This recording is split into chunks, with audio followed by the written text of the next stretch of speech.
Aloha from the girls. We're back and we are loving our lays on this show, aren't we? Yes, we are. And as always, we love our flowers from Smith Floral. They always smell so nice. They do. And you always take flowers home. And one of the few things that you don't kill them. I've been able to keep the plant alive, the kids alive, 2 fish. We're good right now. Yeah. Well, I like to be surrounded by beautiful living things, and I think my most favorite time is when we took you and Sammy to Hawaii. Yeah, I think Sammy got engaged there. Right? He did get engaged there. Dad and I went there on our honeymoon, and we loved it so much, and we just tried to get back as often as we could. And we not only enjoyed the traveling the island and seeing all the beautiful sights that were there, but the food is fabulous too. And all the rainbows. Yeah, all the rainbows. Do you remember that from the rainforest? I love seeing rainbows. I just love sunrises, sunsets, rainbows, all that stuff. But there's a reason why we have these on, right? Mm-hmm. We're going to talk about it when we come back. All right, well, stay with us because if you're intrigued, we do have a special guest from Hawaii. We'll be right back.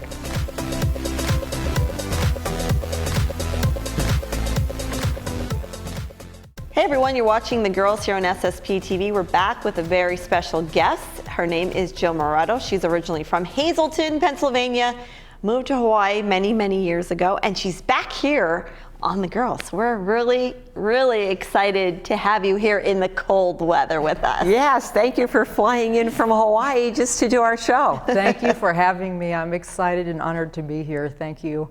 I haven't seen you in years, Jill. I know you from when you were born, I believe. And you haven't changed as far as the most beautiful girl that I know. And you have just been a beautiful, beautiful person from when you were a little kid. You always loved animals and you're always helping everybody. And through Facebook, we got reconnected and I found out some interesting things about you, I must say. You're a remarkable young girl. Thank you, likewise. And you haven't changed either. I haven't changed because I'm still 25, that's why. Yeah, that's right. Freeze frame. You know, they always say blondes make you look younger, so the 3 blondes here were always going to look younger and younger. But you were born and raised in Hazleton area.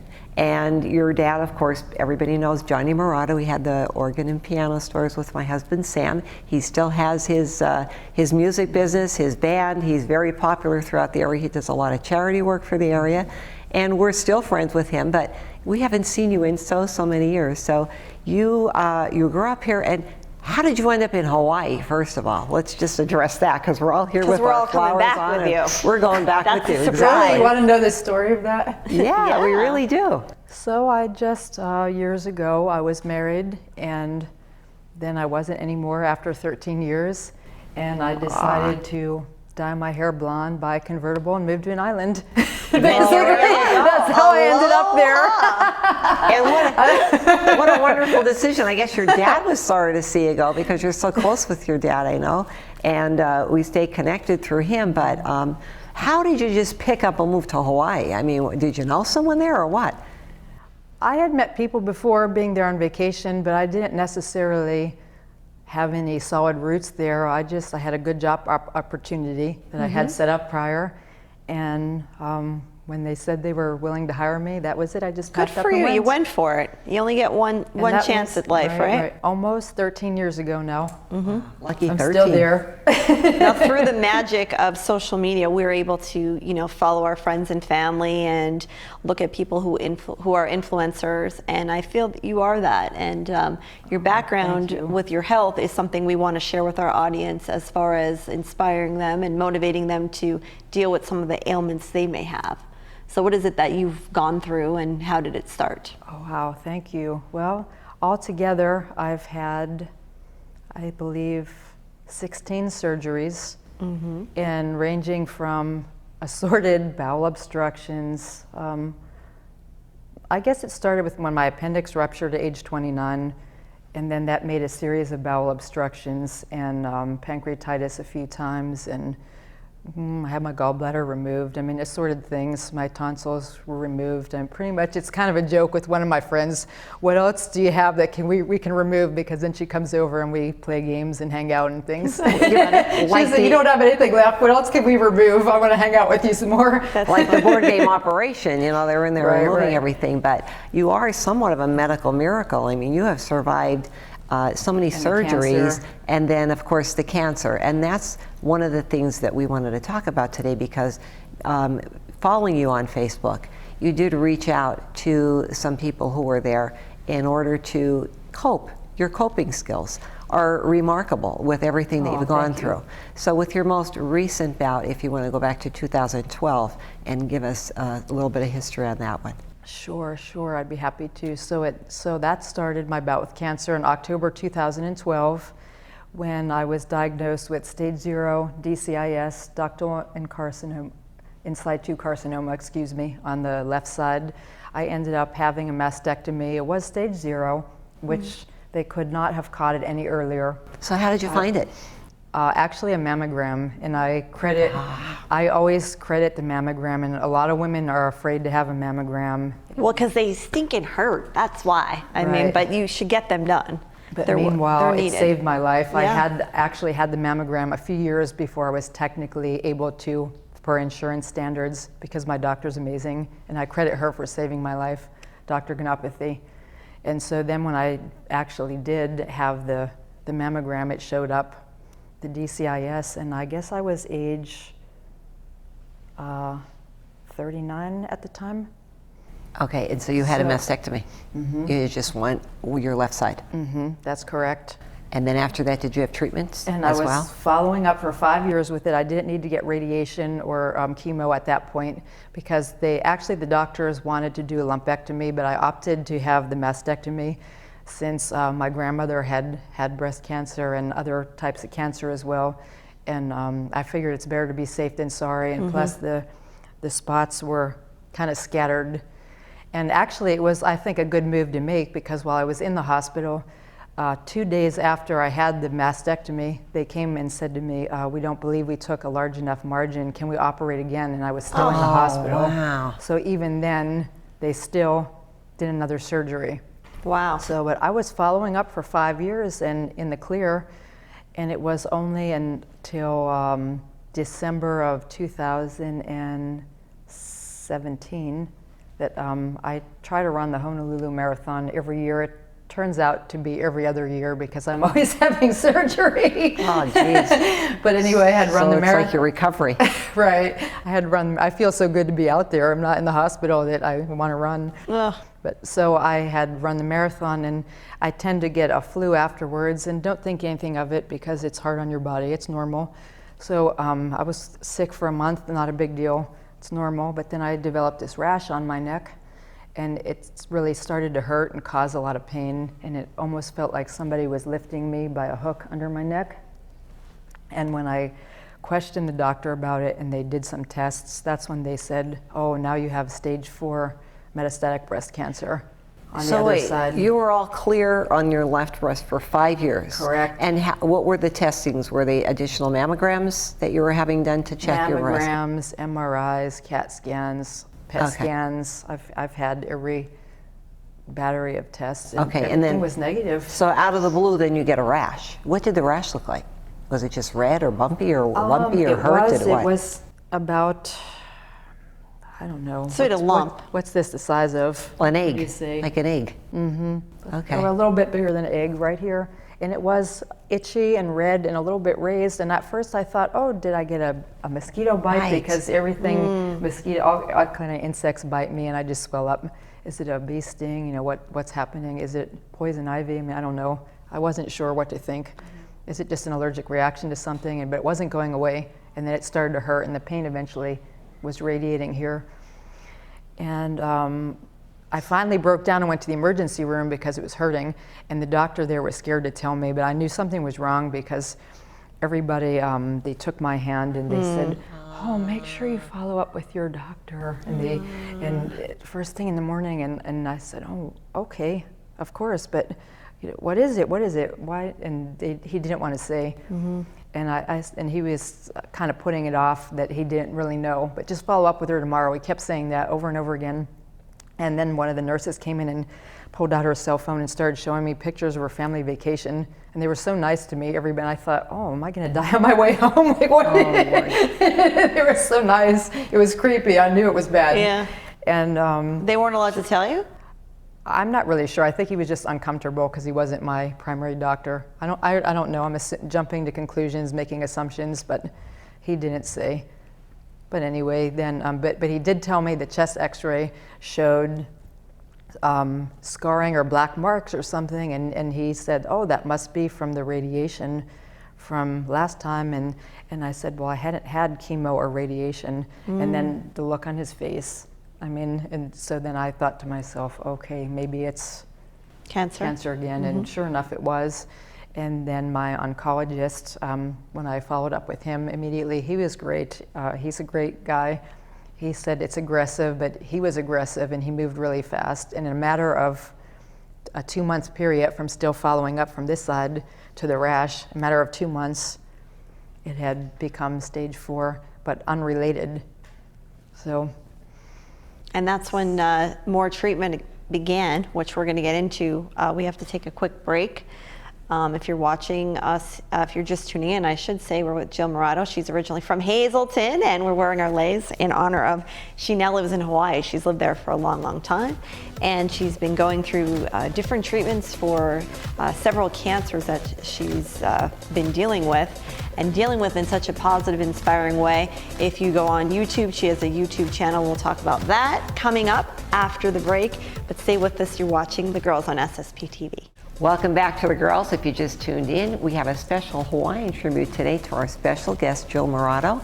And we were just talking about Jill's journey with her finding that she had breast cancer and then having a reoccurrence of cancer, stage 4, and everything that you've been going through. We've been keeping in touch with you through social media. And you've been such a great inspiration to not only people who have cancer and are going through this, maybe anticipating, but even I am so blessed that I don't have cancer, but even the littlest thing that would bother me, or the biggest thing that would bother me, when I would pick up my phone and take a look at Facebook and see some of the postings that you had in the days that you had, I have nothing to complain about. Zero. There's nothing. You are just such a great role model. So when we went to commercial, we were talking about how you found the stage 4 cancer. Did they operate at that point? And then what happened from there? Okay, so technically I still have stage 4 metastatic breast cancer. I'm not in remission yet, although thank God it's all moving in the right direction. And they did not operate because even though it started in the right breast this time around, it's kind of a moot point. It's metastasized and spread elsewhere. Which on one hand I was glad, I was relieved because I didn't want to have to go through a mastectomy again. That's a different emotional level in itself. But it metastasized to make a brain tumor, but again, thank God, that's a small flat scar now. And as well as my bones, and which has reduced down by about 90% at this point. I keep going, thank God is right. I keep going for treatment every 21 days. And every 3 to 4 months, I go for more PET scans, CAT scans, MRIs to keep an eye on things. My pericardial fluid has cleared up. That's cancer-free. Pretty much just my bones right now. So you're going through all of this, and I guess my question to you is, even when I would see you on Instagram or any of your social sites, it's like, where do you get that inner ball of fire to keep it so positive, and it's so genuine, and it's really motivating because I don't know if you realize, but you are helping so many other people. Maybe it's not cancer that they're dealing with, but maybe it's a tragedy that they've gone through, or maybe it's a hard time, or they think it's a hard time, and you watch these videos and you're just a natural at helping people. You really are. Both of you are so sweet. I just want But to it's tell so you true. that. You are. I really appreciate the nice remarks, and you're both so sweet. Often I feel like a Debbie Downer, believe me. Huh. No, Right? No you're offense not to you, Debbie Downer. I know what you mean. But then I you're know. right, Sally Sadness. But But I do, sometimes I do. I think, oh, can I be any more negative? I'll just wake up and feel bad. But then I stop and try to turn it around and think for a minute, wait a minute, I'm not homeless, I'm not starving, I'm still alive, I woke up again, I live in Hawaii, I'm going sailing. What in the world am I being gloomy Gus about? See, and that's what we're talking about. It's that, yes, you have that moment like everybody does because you're human, but you always manage to turn it around. You find the beauty in everything.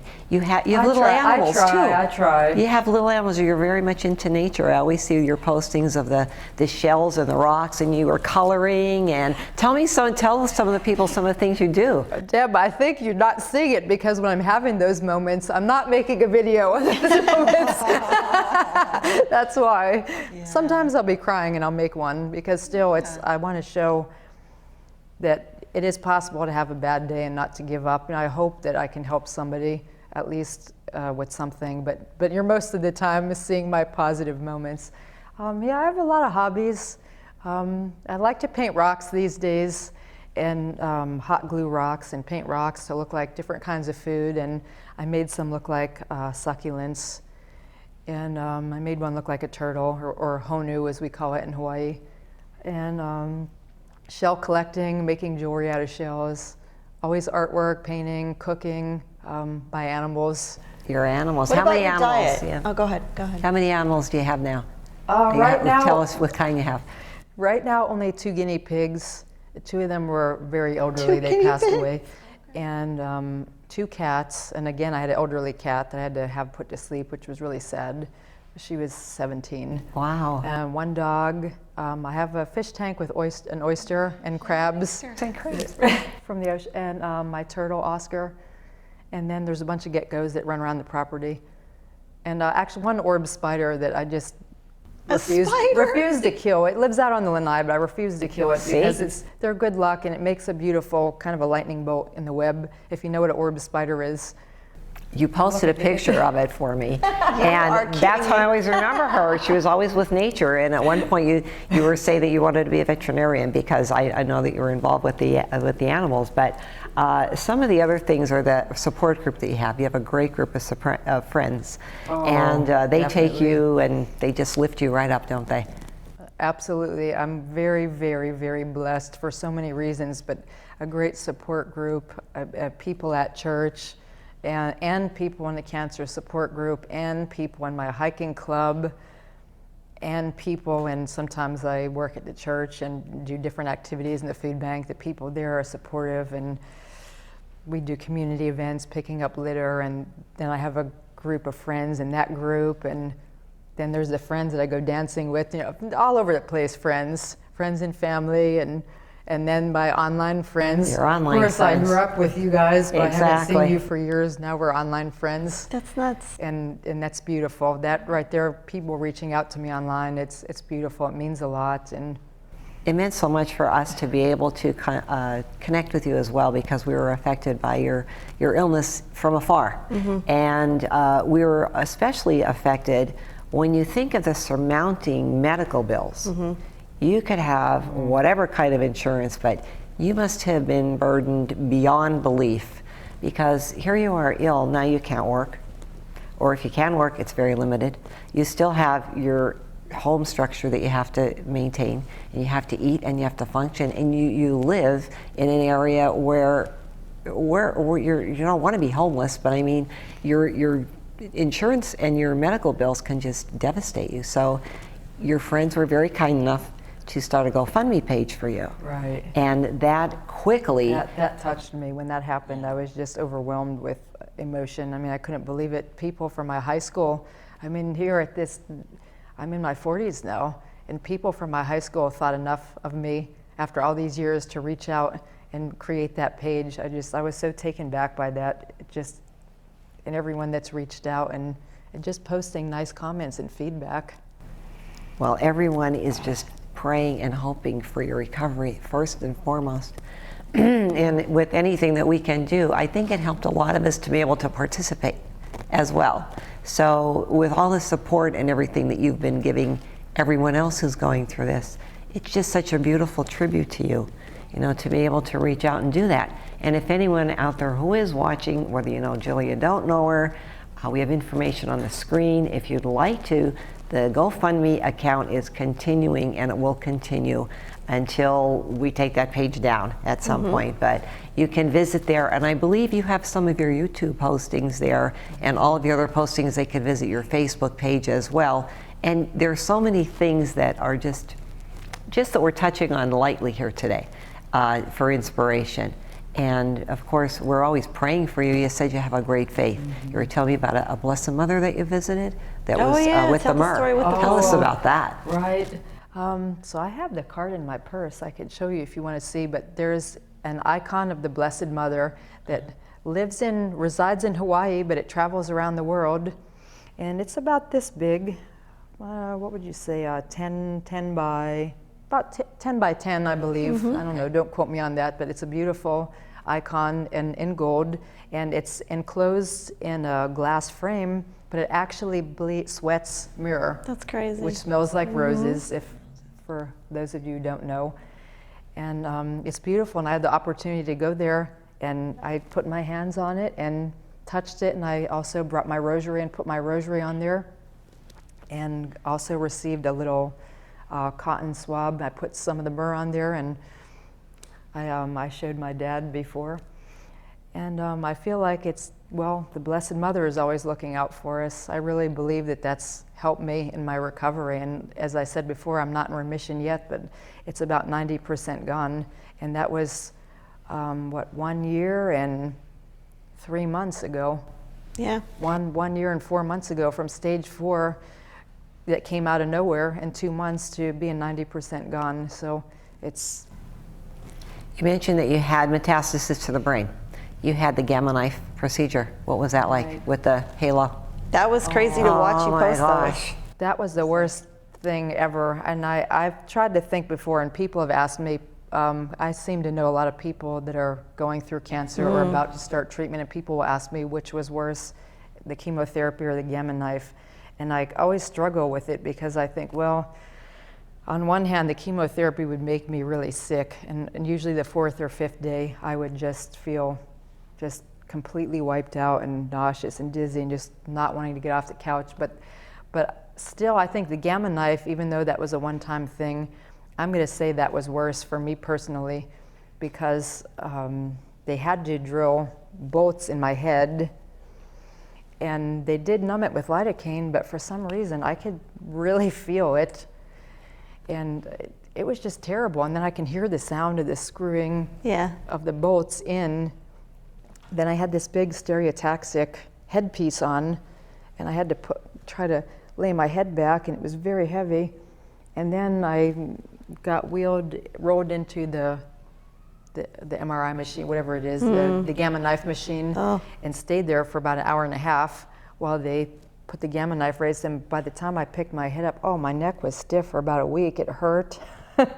And then my head was numb, but it hurt at the same time from the street. And then big chunks of my hair came out because I had longer hair at the time, and the doctor was not concerned about my hair, just kind of screwing the bolts in, and the hair was twisting around the nails as they were going in, and then it came out, so I had big chunks of hair out. And You shaved your head though, made lemonade from lemons out of that. I remember when you did that, and then you actually... You saw that video? That was so awesome. It was so empowering. Then you dyed it, your hair was coming in, then you had dyed it blue. It was so many different crazy, amazing things that you did. You have to check out the Instagram, the YouTube video. It's just amazing. It's your story. Thank you. We can talk here for 3 hours about what you did. You post about the pictures of the food that you ate. I mentioned earlier the healthy foods that you eat from Hawaii that have really, I'm sure, terrible soothed the with soul. the chemo. It tasted like a cardboard disc and metal and spray painted metallic cardboard, everything chicken. I lived on ice cream and hummus for a couple months. Well, that's pretty good diet. Breakfast, lunch, dinner, snacks, ice cream and hummus.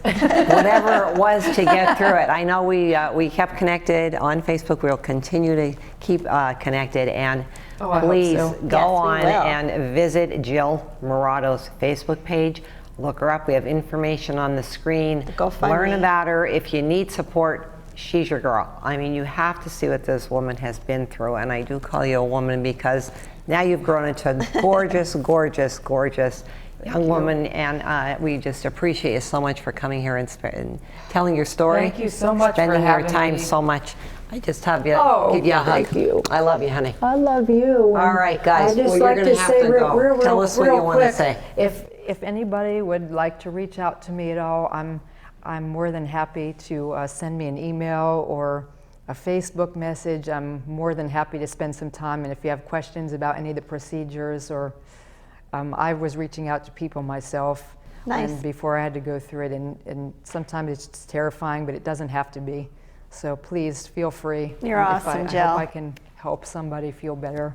And we hope we could come visit you soon in Hawaii. I We'll like come to to make your new place friends, now. so please come. The door's Yes, always we will. open. So what do we say? Aloha. Aloha. Mahalo. Tell us Great. this is Hang loose. hang loose. Okay, guys, hang Thank loose. you so much for having me. Thank you, Jill. Thank you, Jill. We'll God see you bless. next time on The Girls.